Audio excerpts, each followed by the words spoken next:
অনেকদিন আগের কথা। দূর এক অরণ্য, নাম তার সুবর্ণবন। এই বন ছিল অপূর্ব সুন্দর। উঁচু পাহাড়, ঝর্ণা, ঘন জঙ্গল আর নানা রকম পশু পাখির বাস। এই বনের রাজা ছিল এক ভয়ঙ্কর শক্তিশালী সিংহ। নাম তার বীর সিংহ। তার গায়ের জোর যেমন ছিল তেমনি ছিল গর্জনের ভয়। কিন্তু তার একটা দুর্বলতা ছিল, সে সহজেই অন্যের কথায় প্রভাবিত হয়ে যেত। তার সবচেয়ে কাছের সঙ্গী ছিল এক ধূর্ত শিয়াল, নাম চতুরলাল। নামের মতোই সে ছিল চতুর, কিন্তু তার মনে লুকিয়েছিল রাজা হওয়ার লোভ।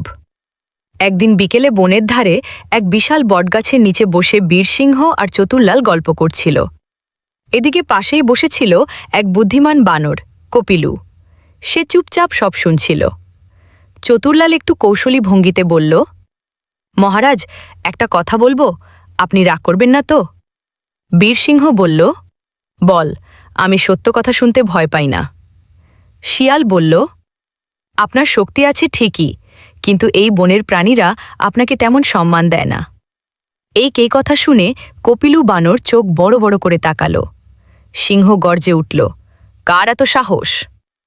চতুরলাল পাহাড়ের দিকে ইশারা করে বলল, ওই পাহাড়ের ওপর একটা ছাগল আছে, নাম তার পণ্ডিত গোসাই। সে বলে আপনি নাকি তার দাস।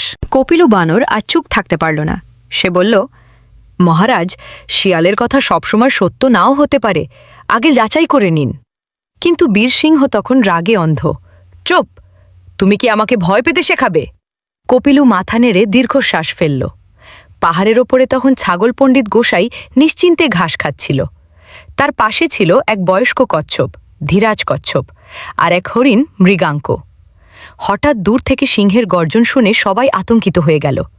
মৃগাঙ্ক বলল, আমরা শেষ। কিন্তু পণ্ডিত গোসাই শান্তভাবে বলল, ভয় পেও না, বাঁচার একটা উপায় আছে। সিংহ এসে গর্জে উঠল, এই ছাগল, তুই নাকি বলেছিস আমি তোর দাস? গোসাই একটু ভাব নিয়ে বলল, মহারাজ, আপনি কি সেই সিংহ যার কথা আমি গতকাল আমার ডায়েরিতে লিখেছি? ধীরাজ কচ্ছপ ফিসফিস করে বলল, ডায়েরি আবার কি? ছাগল চোখ টিপে ইশারা করল, চুপ থাকো।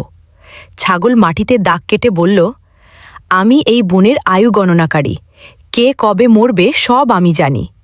সিংহ অবাক হয়ে গেল। ছাগল বলল, আজকের দিনে লেখা আছে এক সিংহ তার শিয়াল বন্ধুর কথায় বিশ্বাস করে বিপদে পড়বে।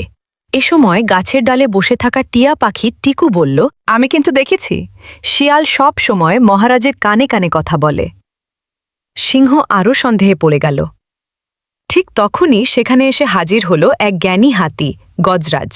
সে বলল, মহারাজ, সিদ্ধান্ত নেওয়ার আগে সব দিক ভেবে দেখা উচিত। কিন্তু সিংহ তখন দ্বিধায়।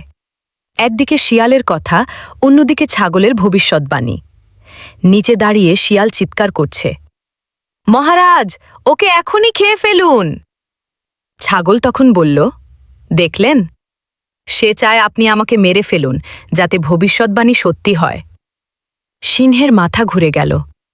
হঠাৎ সিংহ গর্জে উঠল, দাঁড়া বিশ্বাসঘাতক!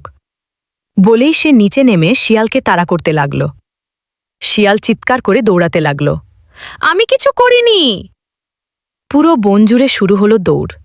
বানর গাছে উঠে হাসছে, হরিণ দূর থেকে দেখছে, টিয়া পাখি চিৎকার করছে, ধরো ধরো।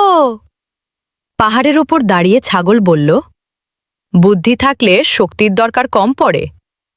ধীরাজ কচ্ছপ হেসে বলল, আজ তুমি সত্যিই পণ্ডিতের মতো কাজ করলে। এইরকম আরও সুন্দর গল্প পেতে সাবস্ক্রাইব করতে ভুলবেন না।